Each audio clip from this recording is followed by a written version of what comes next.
ভাইপো, এমন এক জিনিসের নাম বলতো যা ভিন্ন ভিন্ন নামে পরিচিত। হুম, কাকু, চুল। তা চুল কিভাবে খুলে বল?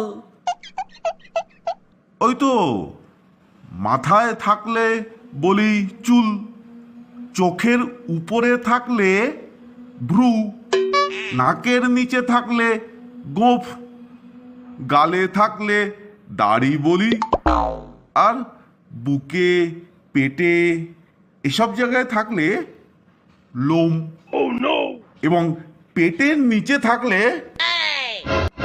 সাবধান করে দিচ্ছি ভাইপো, আর নিচে নামিস না।